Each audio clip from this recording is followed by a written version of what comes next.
How's it going, everybody? Welcome back to the Conscious Bodybuilding Podcast.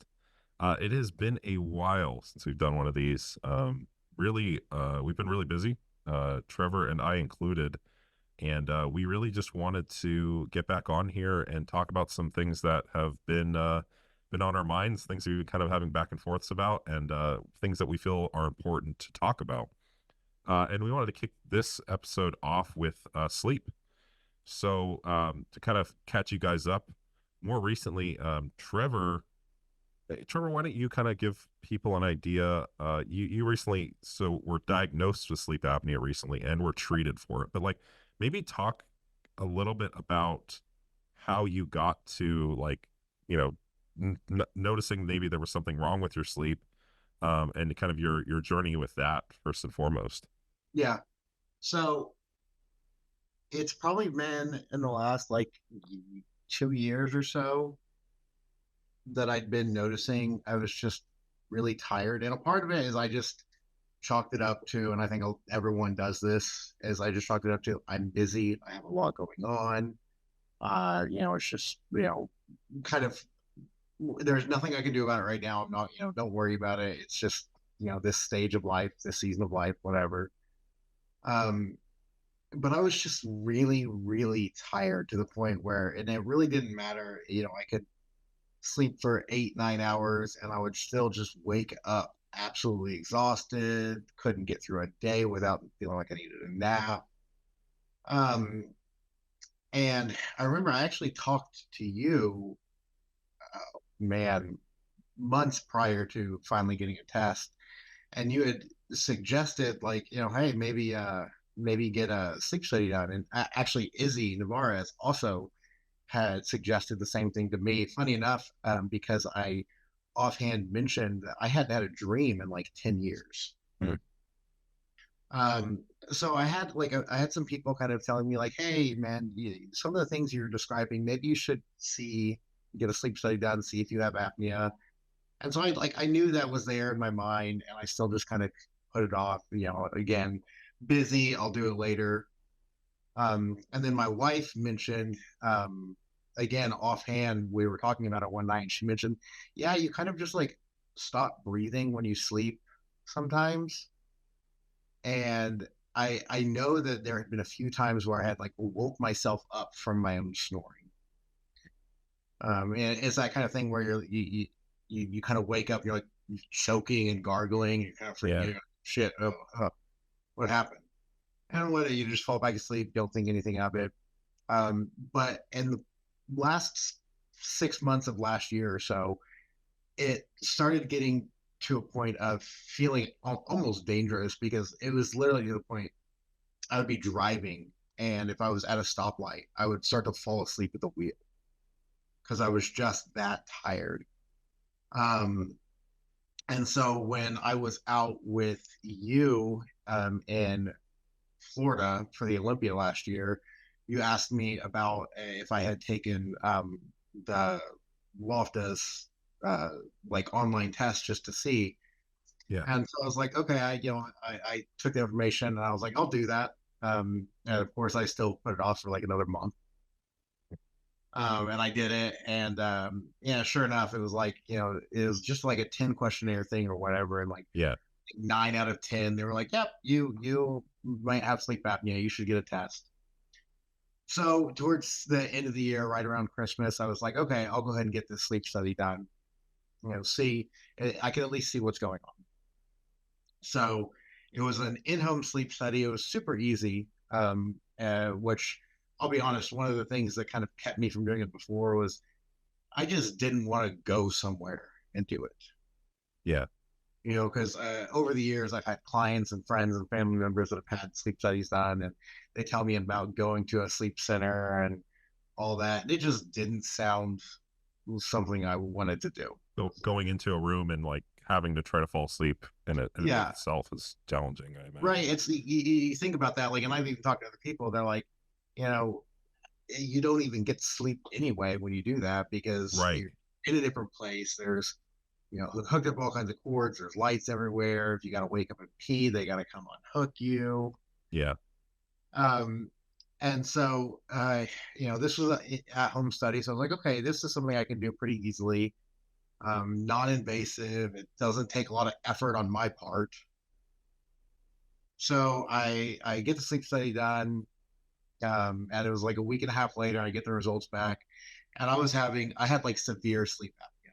I was having like 30 plus events per hour, which for those that don't know that like they track your events as like 10 seconds or longer where you stop breathing. So that means every hour I was having 30 or more events of 10 seconds or longer where I stopped breathing at a time. Yeah. And like I was getting like an hour of like deep and REM sleep at night if I was lucky. And then the rest was very light sleep. So it definitely was like, oh, that would probably explain why I feel so crappy. So I got a CPAP, and quite literally within the first day of using it, awkwardness of trying to get used to a mask aside, I felt like a different person. I woke up and didn't feel exhausted getting out of bed. And I remember it was like a couple of days after I started doing it, I woke up and one of my dogs got out and I was chasing them down. I was running late getting out the door. So I went out the door and I hadn't had any caffeine yet. So wake up, deal with that, go train jujitsu, go to work, start working. It was like 3, 4 hours later before I had any caffeine. And I'm a caffeine addict aside just because I like coffee and stuff. Yeah. But I couldn't imagine going hours and doing anything without having caffeine prior to this. So it's definitely been a real life changing thing getting, finding out I have sleep apnea and actually getting it addressed. Yeah. Yeah, man. I mean, there's a few things I want to highlight on there. So you had mentioned first and foremost, you hadn't had a dream.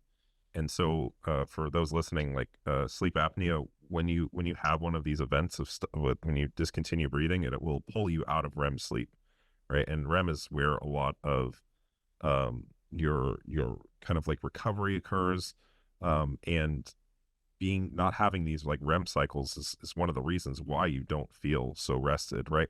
The other thing is that these actual when you have an episode of not breathing, that's that you're depriving your body of oxygen, right? Depriving your brain of oxygen. So not only are you impairing your sleep, can impair your cognitive functioning, and what we also see, and I don't know if you had any effects on this, was things like blood pressure can increase. Yeah, actually, just real quick to touch on that. I've dealt with blood pressure, just very mildly elevated blood pressure for a while. Um, and we've tried low dose medication and it hasn't done anything. Yeah. It was a very mild elevation. I was like 135 over 80. So it Yeah. wasn't high, but it was a mild elevation. Right. And just getting like, I, I haven't taken any medication for blood pressure since I started this because I Mm. really wanted to see if it would address the blood pressure issue. And it has. My blood pressure is trending down.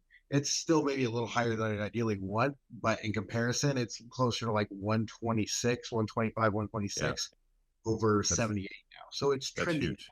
And it's been That's like huge. a Yeah. month, 6 weeks Yeah. maybe. Yeah, that's huge. And that's the thing on average people see as like a 10-point improvement, which I think like sodium restriction for someone who's not salt sensitive is like, a couple points on your blood Yeah, I pressure. think it's up like 5 points or something. Yeah, yeah. And so that is one that makes a really big difference, especially for these individuals. Just for reference, Trevor, you're like 230 pounds or so, Yeah. right? Yeah, I'm like 250 pounds or so. And yeah, definitely for individuals who are trying to manage blood pressure, sleep is one you want to look at when you're having issues with that blood pressure being higher. There's other things too. It can impair um, like your fasted blood glucose and your fasting insulin, your insulin sensitivity. It's another one we see, like, because you can even see like acutely, like if I have like a client who, I have them measure their blood glucose because of other hormones and things they're taking. If they have a really poor night of sleep, I usually don't use that measurement just because their blood glucose will be higher after Yeah. that, right? And you can see like people who are having, who have apnea, they always have higher blood glucose. So you just have all of these bodily systems being negatively impaired, right? You're really tired throughout the day. Your quality of life is, like I remember the same thing before I got treatment. I'll talk a little bit about my experience too, but um I just remember like just being tired everywhere I went. Like I would go, like we would go to, I remember like one time we were at like Universal or something in California, and I remember like having to sit down every so often, right? I was just so tired, like, and just doing daily function, like daily tasks and stuff like that was effortful. Now I think that in your case too, you kind of had adapted to that. That was like your normal. Like we see this with people who chronically undersleep. They're very used to it. And I think even in the research, when you start to reduce people's sleep, initially they are aware of it, but then they adapt to it, and then that becomes Yeah. their normal. And they don't realize that they are sleep deprived. So that is something that like obviously like that what the questionnaire Trevor had done was the stop bang questionnaire, which is a good starting point. But really the things you're looking out for are you waking up tired, right? After a full night of sleep, like you've slept 8 hours and your normal amount, like 7 to 9 hours, is usually a good range. There are a few people who are outliers outside of that, but most people are going to be looking at 7 to 9 hours. You wake up tired, you maybe find that you have to use stimulants to stay awake. You have to use a lot of caffeine or other stimulants. Are you snoring? And if you don't have a partner, someone, you can always set up your phone nearby. Like if you suspect you have it, and just you can actually hear if you're having episodes. You just put your phone on record, and then you just play it back in the morning. And so like I've played it, and I can definitely hear when I don't have my mask. I can hear the episodes. I can hear, oh, Yeah. like it sounds like choking. But Yeah. snoring is another one that can be an indication of it. That's usually the earlier stage. And then if you have like severe sleep apnea, you'll literally just hear you gasping for air, which is horrible to listen to. Right. Um, and then it's snoring, waking up tired. Let me see. Actually, let me pull up the stop bang questionnaire so I can let you guys know.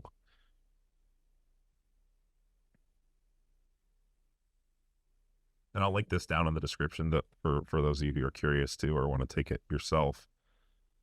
And then you basically just rate all these, then you get a score at the end. So snoring, are you tired? Has anybody observed you stop breathing? But again, you can do that on your own. Are you being, it's funny, one of the ones on it is, are you being treated for high blood pressure? So that's an indication too, if you have high blood pressure.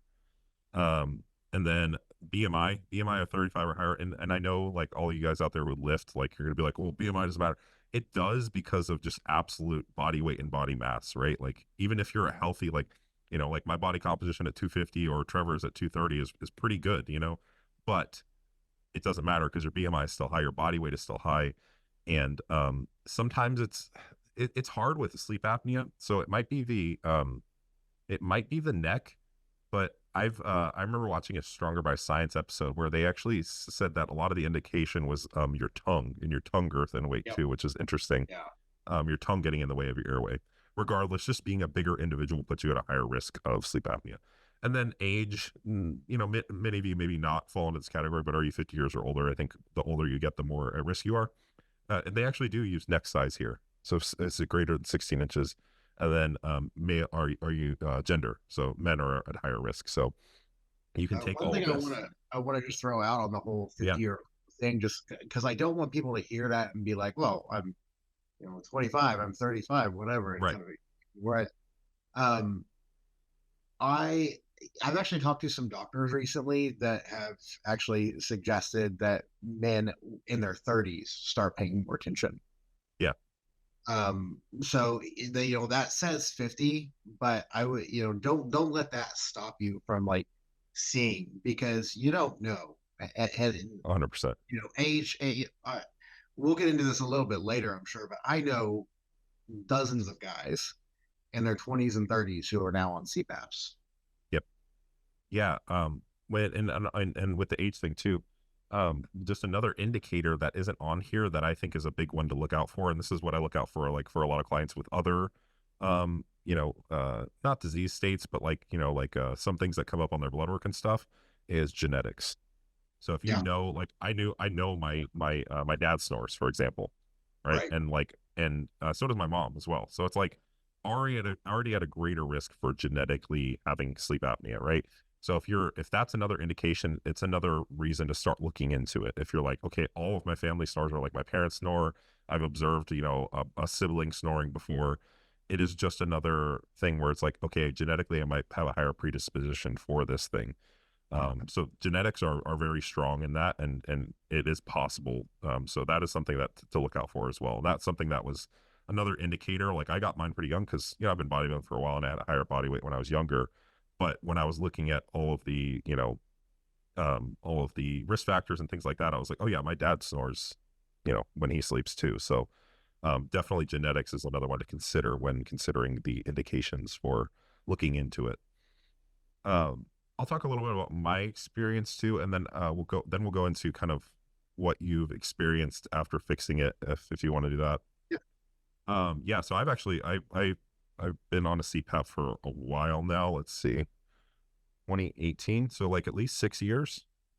I probably had apnea for longer, but it wasn't pronounced unless I was sleeping on my back. So for a while, I just was sleeping on my side. I was okay, but there was a few years there before I think around 2018, so like 2016 to 2018, where I was just tired all the time, like just chronically tired, high blood pressure. Um, it's been a while, so I'm trying to think back, like, and I kind of talked about my experiences with that, just feeling like I could fall asleep anywhere. That was like kind of the ongoing joke, is like, Dylan could fall asleep anywhere he goes. And so there was that, and yeah, it was just like my quality of life. I was just always fighting this, like feeling tired and managing it with caffeine, and it just felt like an uphill battle, and actually hurt my like productivity and ability to be able to complete work and stuff like that. So it was just like this really cyclical thing that affected all of my life. Your my motivation for doing things, like, like, hey, you want to go to the store, or hey, you want to go do this thing, and it was just kind of like, like I'm pretty tired. So it just affected everything. It wasn't until I actually started working with Stan Efferding, and the first thing, like, he's really big on his sleep, and so he was like, I work with a lot of big athletes. I think at the time he was working with he was working with a lot of strong men. So like he's working with Brian Shaw and Hawthorne. He was like, you guys need to be on a sleep app. Like, you guys are 400 pounds. Their wives are like, they're snoring all night, all this stuff. And so the first thing he would do with these big athletes is like get them on a CPAP. So first thing he did was like, hey, do you have a CPAP? Because I mentioned my blood pressure was kind of high and I was tired. And I went and so Trevor went through Lofta, which I think is actually a really good service. And I would probably recommend that you go through one of these services. I think it's a little bit more on cost, but honestly, it's not. I looked at the price; it's pretty affordable, and especially if you have insurance, you can get it billed through insurance. That's even better. But I think getting a proper diagnosis and having someone calibrate your machine is smart if you can. I went through Facebook Marketplace, which is always an option too. And if you get one of these auto PAPs, they basically adjust to your breathing cycle, so they will be able to determine how many episodes you're having, and then it will adjust the pressure and stuff like that based on that. So yeah, I went and invested in that, and same deal where it was like immediate just improvement quality of life. Blood pressure dropped down. I was managing it with medication, and I dropped the dosage of my medication. And then I started to notice, and we'll get into this with Trevor too's body recomposition. So I started to grow more, and I started to be able to maintain a leaner physique as well. So yeah, it was very pronounced. It's been so long since I haven't had one, but anytime, like for example, when we were in Florida, so it's funny enough, I actually left my power cord, and so mine comes back with body weight, and I was light around that time. Like I had just been dieting at about 240 pounds. My apnea isn't as bad, so I kind of like get away with it sometimes.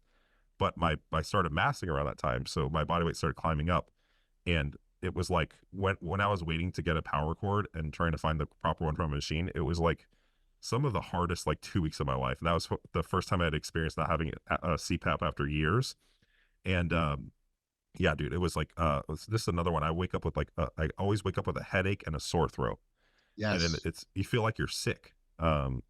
And yeah, it was just like really, really tough for 2 weeks until I got my machine back. So, yeah, that's been kind of my experience, but I've had it for a very, very long time now. And, I think and I just want to kind of touch on this is, you know, you mentioned sometimes there's an issue just getting used to the machine and stuff like that. Some people will um, not have the proper mask or proper fitting or proper pressure settings, and they'll rip it off and then they'll just write it off. They'll be like, I can't wear a CPAP. Try different masks and different settings on the machine before you write it off, because a lot of the time just getting the proper mask, like I've rotated through a bunch throughout the years, finding one that fit really well helped tremendously, to where it's like just not a big issue. And then the other thing is like, oh, I don't want to wear a mask, and it's like it's one, like my girlfriend, for example, she says, so I think she told this to you when we were in Vegas recently, was like the snoring is the machine, the sound of the machine is way better than the snoring is. The machine's generally pretty quiet. It's rhythmic too, so it almost acts like a white noise to some extent. And it's just less like it's not as loud or pronounced as when you're just snoring with a machine. So just a couple things to throw out there. But Yeah. I, what were you gonna say? Just really quick on your note on like you mentioned mask and stuff. So if you have the availability to, like Dylan said, it is financially a little bit more expensive to go through a company like Lofta versus Facebook Marketplace, which is an option. But if you do have the financial ability to, um, I've had a great experience with Lofta. So you they have a service where you have starts out with weekly meetings, and then it just kind of goes based on how you're doing with a sleep expert, where they are going over your data. They're making adjustments to your pressure, asking you questions, and they also allow you to trade out masks. You have 30 days to trade Oh, out it's awesome. masks. So you can, you have a mask, you can try it for a couple weeks. And if you tell them, like, man, I'm really, really struggling, I can't keep this thing on, the mask is uncomfortable, I can't sleep with it, you can trade out and they will help you find the mask that fits you best.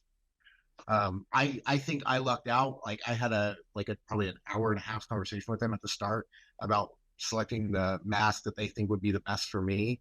And I have what's called the nose pillows, which is just it sits on my And nose, yeah, and it's got like the hose thing connects to the top.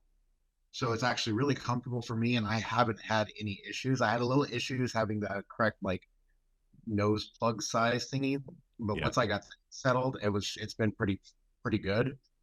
But I just want to say, if you do have the availability to, that is a great way to go, because it does allow you, even though maybe it's a little bit more money up front, the ability to be able to like trade out masks and find what fits for you can be very, very helpful in the long run. To one, make sure you stick with it, because if you have apnea, like it is like seriously important to stick with therapy to get the treatment done.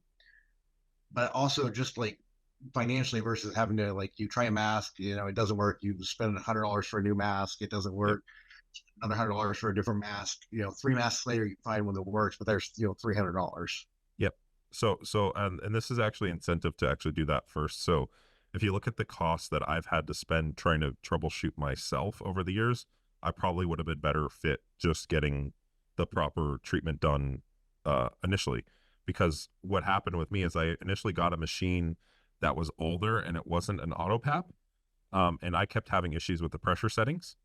And then the you can purchase, like for example, CVS has a lot of the parts.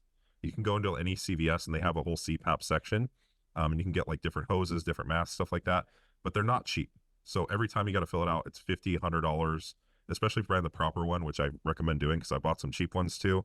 It's like $100. So then you think of all of the cost of doing that. I bought the incorrect machine initially, had that for like 6 months, and then went and bought another machine, right? So that was another like $500. So it's just like it actually, you might look at the upfront cost, but I think um that it makes a lot of sense to get it done properly the first time. Your pressure settings will be right. That I didn't even know about the mask thing, about being able to exchange the mask. That's huge. I've come across so many people who have stopped using their CPAPs because of the mask, because adherence is a big part of sleep apnea. And if you can't adhere, you can't keep the mask on your face, or it's not comfortable, then you're not going to wear it, right? And so I've had so many people who have sleep apnea who need to be wearing a mask who don't, because of the fact that it didn't fit and it was uncomfortable. But you know, you come to find out they haven't actually experimented with different masks and trying different things. So that's a huge one. So yeah, I think actually maybe the upfront cost is probably worth it. And I'm looking at potentially getting a new machine here soon too, because that's another thing is like the machine I had a recall. And so now I need to get a new machine because something with the foam was causing issues for people. So yeah, it's just like probably getting the proper, if it's much more accessible than, you know, however many years ago when I was doing it. They didn't have it was the whole, you know, go and get a sleep study. And doing it from home makes a lot more sense as far as like, you know, you're going to get an accurate depiction of what your sleep looks like. So much more accessible with the telehealth, telemedicine stuff. So yeah, I definitely recommend going that route if possible. And we'll link them down below as well. So I wanted to transition here to talk a little bit about. I mentioned mine, but I think yours is a little more recent. And you know, I didn't collect as much data back then, so I didn't, you know, I don't have a lot of that to go off of. But you know, you're being at this phase and being able to kind of see what happened. I want to talk about like your more recent experience with like what happened when you managed the apnea. So maybe talk a little bit about that after you had managed it. You did touch on it a little bit, but So, you know, we've got through the health stuff. Let's get to the things that people who listen are actually going to care about, right. the performance and body composition. Um, so yeah, I started therapy like right at the end of last year. So like I think it was December 27th. And I was in a active rest coming, you know, starting that. So I started a new training cycle right at the start of the year, January 1st. And as I did that, for transparency, I also was using lower dosages of PEDs. Um, and I started that at 240 pounds. I basically kept maintenance calories for the entire month of January. Sure. Within that time, I had a incredibly noticeable body recomposition effect. I by the end of that first mesocycle, that month of January, I had lost like 2 pounds total. No change to diet intake. Of course, I had more energy, so yeah, you know, moving around more, whatever. But the amount of recomposition I had was super noticeable, and not just like me noticing it, but my training partner noticing it, my wife noticing it. She doesn't actually pay much attention to me, so but my jujitsu training partner is noticing it. Where I was, you know, at the start at 240 pounds, I was like, you know, I was muscular. I didn't really have a whole lot of abs, you know, I was got, you know, holidays and all that stuff. Um, by the end of it, I had like full on visible abs, leaner than I was 2 months ago at 225 pounds. Now, you know, almost 15 pounds heavier. And the only real difference was addressing my sleep. And I'll be honest, anyone in this kind of evidence-based sphere, like the talk about sleep and the importance of sleep has been beaten somewhat to death. And I'm not going to say I didn't know it was important, but even I was kind of shocked at how much of a difference it made to be that powerful, where I had that strong of an effect with lower PED dosages than I was using prior and quite low training volumes throughout the entire time. So that was my experience, and you know, like I said, I've only been doing this now for, you know, I'm coming up on 2 months or so. Um, and I'm actually really excited to like actually do like a full mass phase with actually having proper sleep, because I know this has gone on for at least a couple of years. Yeah.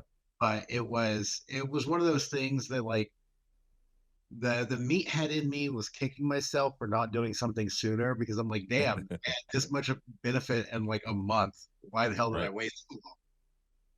Yeah, yeah, most definitely. I mean, and you know, whether to start, I mean, we know that sleep loss. There's quite a few studies that show this. That sleep loss does impair muscle growth and fat loss to a quite substantial degree. So, and sleep apnea is essentially sleep loss, right? You're not sleeping, you're not getting the recovery that you would normally benefit from sleep, Right. right? Because you're not actually entering REM sleep. You're not actually sleeping the allotted amount of time per night. You're not getting restful sleep.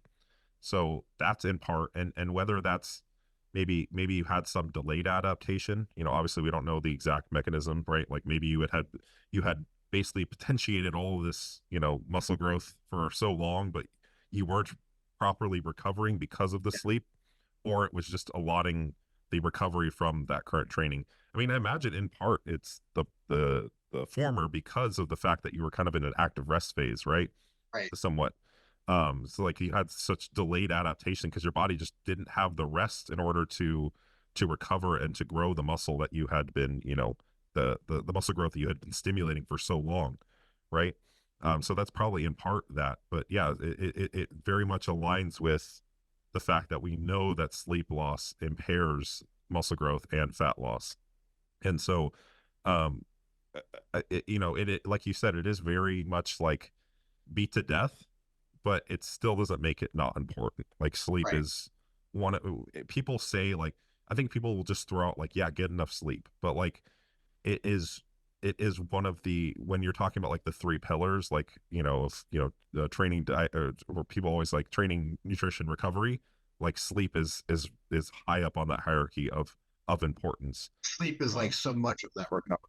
exactly, it is a big part of it. Like the other parts of it are like just recovery and somewhat fatigue management from training, but like sleep is the one of the biggest pillars, right? Getting enough sleep, getting enough restful sleep. Now, like to assign a certain amount to it, just 7 to 9 hours. And we know that sleep extension, if you can get it, extending 30 minutes, no, we know per night can make a big difference too. So, obviously not kidding yourself about how much sleep you need and making sure that you're getting restful sleep, you're waking up and you're feeling rested. But then if you have apnea on top of that and you're not feeling rested, treating it is going to be the biggest thing here. And obviously like, body recomposition, but also just general health, because, we were talking about all that stuff earlier, like just making sure like sleep loss increases your risk of Alzheimer's, dementia. It increases your all-cause mortality as well. So not only will you be getting more gains, you'll also be extending your life by managing this too. Yeah, I think when you told me that, I was like it was it was not like surprising, like when you everything considered, but at the same time it's like holy shit, like that's a huge change, right? Right. And To it's be recomping so far into how long you've been bodybuilding, right? right. Yeah. I'm not new at this game. Yeah. I've been around for a little while. And, it was a few years ago, in a podcast Mike Israel was on. He made the comment of like, sleep is like steroids or something like that. Yeah. And I remember like he got a lot of shit for that. And so it's just funny to me, like now, like having this effect on lower doses of drugs. So like it's a, there's like a double whammy of health benefit there. Right. I'm on lower dosages of health deteriorating compounds, Yeah. and I'm getting better effect. Right. So there's guys out there all the time that they're just adding more gear, and they're not doing anything about their sleep. And it's like, man, you are just shooting yourself in the foot. Yeah. Yeah. Stan Efferding refers to it as stepping over $100 bills to pick up nickels. Yeah, Right. Like he says, like you're doing fasted cardio, but you're getting out of bed earlier and not getting enough sleep. It's like stepping right. over $100 to pick up nickels. Yeah, totally. Right. Yeah. Yeah. 100%. And the thing, so this is very similar to what I experienced. Like we know body recomposition, right? Gaining muscle and losing fat. There's only a few circumstances where it generally occurs, right? Generally untrained individuals, if you're starting, obese or very overweight, new exposures to PEDs. What are some of the other ones? Remind me. So new to training, being very over fat, um, PEDs, and returning from layoff, like Returning regaining. from layoff. That's the other one. Yep. Yeah.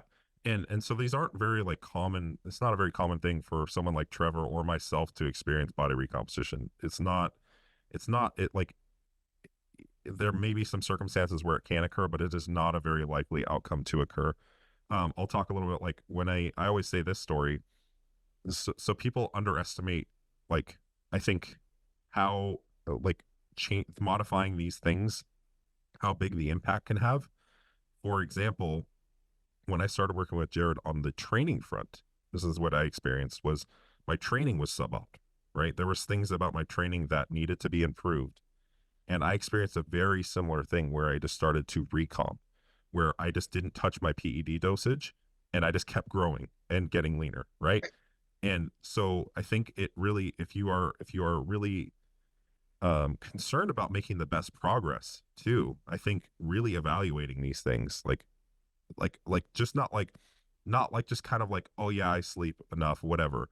Like really, like, do I have sleep apnea? Am I waking up rested? Like really evaluating, like, am I doing everything to optimize this thing? Because people often will go to increase the PEDs first before looking at these really solvable, like, little things first about their programming, that they underestimate the effect that that can have, right? And again, some people maybe not as health conscious out there.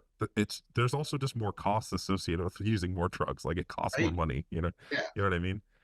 So it's if it's not, if the health argument is getting you, like, it costs a lot of money to continue to use more drugs.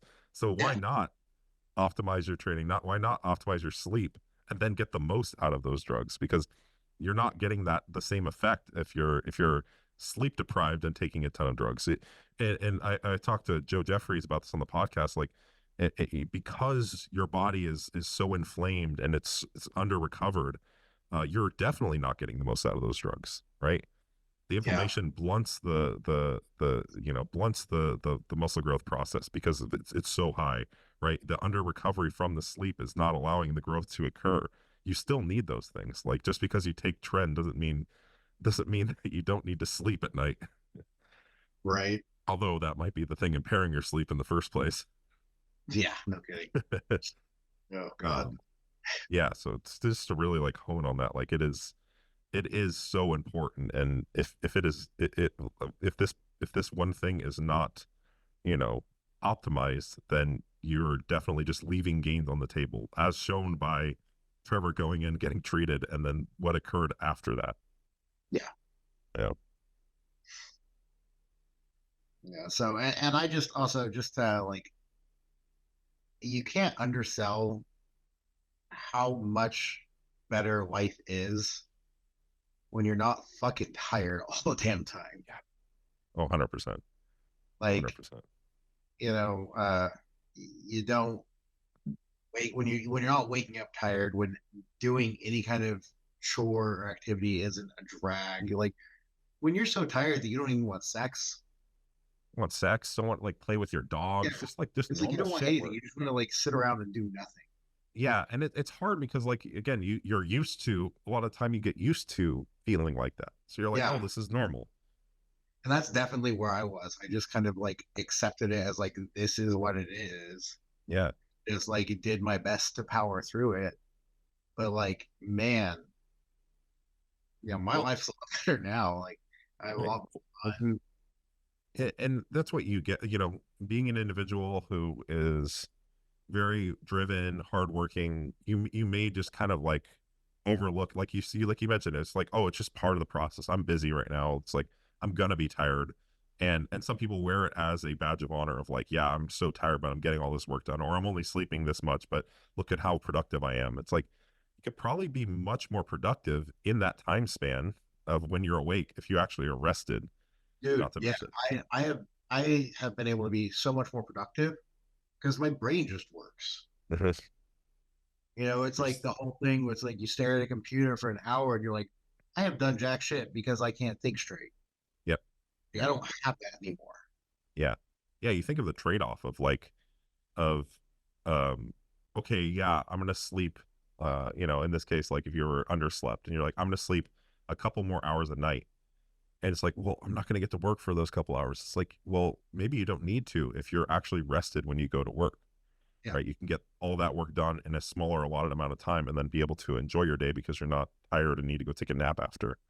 Yeah. you know so you have to kind of frame things a little bit differently as well.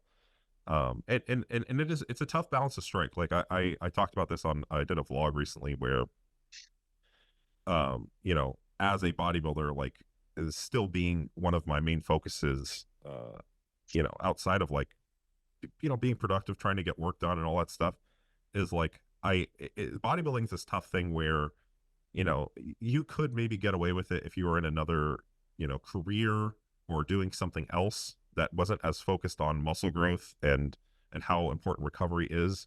Like, you know, if you were just, say, trying to build a business or something, maybe you could get away with a couple less hours of sleep. But because recovery is such a big part of bodybuilding, it's like I still have to make sure that I'm resting if I want to make the best progress. And I have to at least acknowledge there's a trade-off. If I'm going to stay up a couple extra hours or get a few hours less of sleep, like, acknowledge that I am sacrificing recovery, potential muscle growth, and fat loss if I'm going to, say, reduce my sleep in order to get work done.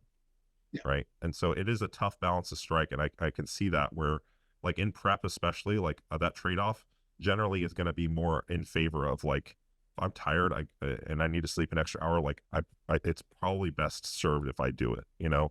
And it's tough. Like, I kind of do have this kind of like debate, you know, going on in my head where it's like, you know, I need to get this work done. Right. And I have to kind of approach that situation of like, what's the trade off if I stay up an extra hour to get this done, you know? And so, being upfront and honest with yourself about the trade-offs, knowing where your priorities are and accepting those as trade-offs, like, not pretending like there is no trade-offs. You know what I mean? Like, Yeah.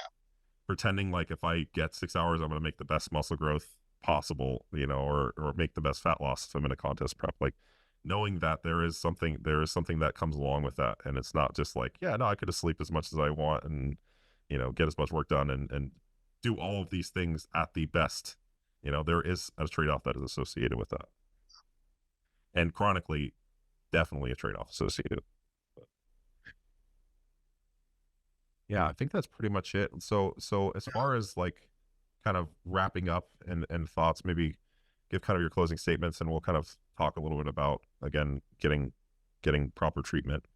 Yeah, I mean, my honestly, the thing is, so I this is actually something I've talked to with a lot of guys um, recently in jujitsu.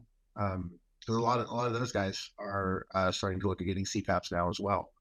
Yeah. I've had a lot of guys tell me like, man, I'm kind of embarrassed by the idea that like I need one because it's this idea that when you think of people that are on CPAPs and when you hear people talk about it, it's always people who are like they're really unhealthy, they're overweight and everything.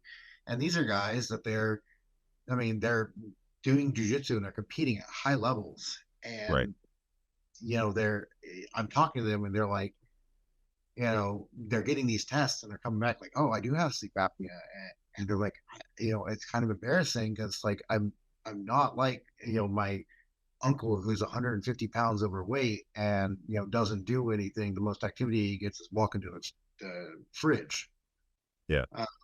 And it's like don't let any preconceived notions about like sleep apnea and who has a CPAP and who needs a CPAP and all these things. Don't let it stop you from like figuring this thing out because any variety of people can have it. There's such a wide spectrum of Yep. all of us. There's so many things that can like play into the interplay of sleep apnea and recovery and all this stuff that like just see if you think you might be struggling from it.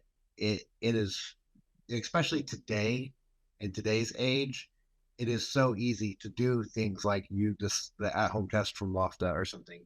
You don't have to schedule these sleep studies where you have to schedule them 6 months out and then go spend 2 days somewhere at some sleep center and everything.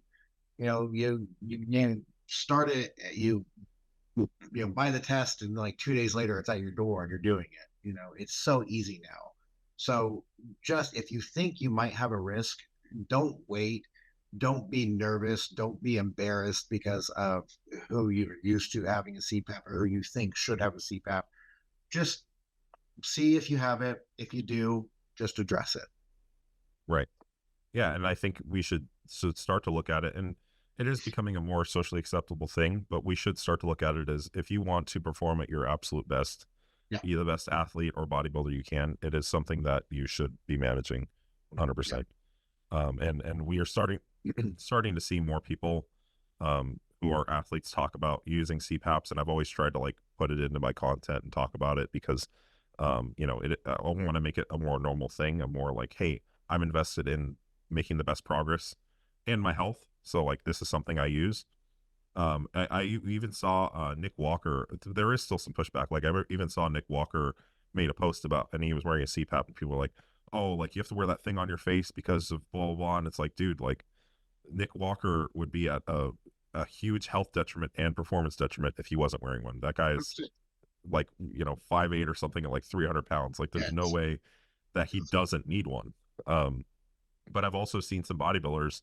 I remember this one was surprising, but like I remember Evan Sinapani saying like, "Oh, if I ever get to the point where I have to wear," he had CPAP, sleep apnea, and knew he had it. It's like if I ever get to the point where I have to wear something on my face, like then I probably should be doing it. It's like, dude, like especially if you're a PED using bodybuilder, um, just the thought like that I'm not going to use a medication or not going to use a device that's going to keep me healthier and safer long term is absolutely like ridiculous, right? Yeah. It's just It's so uh, foolish.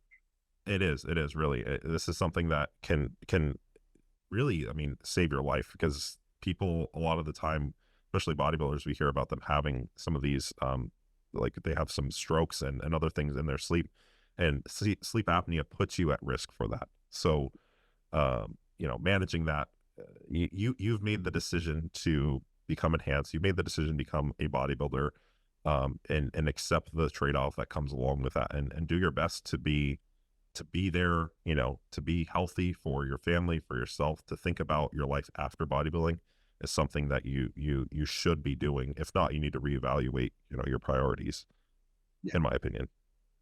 So, what we're gonna do is we'll put the link to Stop Pain Questionnaire in the description here. We'll put the Lofta link as well, so that you can get treatment. And then any other information, I'll kind of convene with Trevor after this, and any information we feel is important, we'll leave that down in the description. And then just feel free to reach out to us. Obviously we both have managed our sleep apnea. We both have clients that we've helped through this too. So if you have questions, you think you might have it, you just want to talk about it, just feel free to reach out and we'll help you guys out. Yep. So, well, Trevor, I just wanted to thank you for coming on again. We are going to be doing a podcast on GLP-1s next week, so that'll be really fun. So that'll be coming out after this podcast. So stay tuned for that as well. Yep. Cool. Thanks for watching, guys. Later.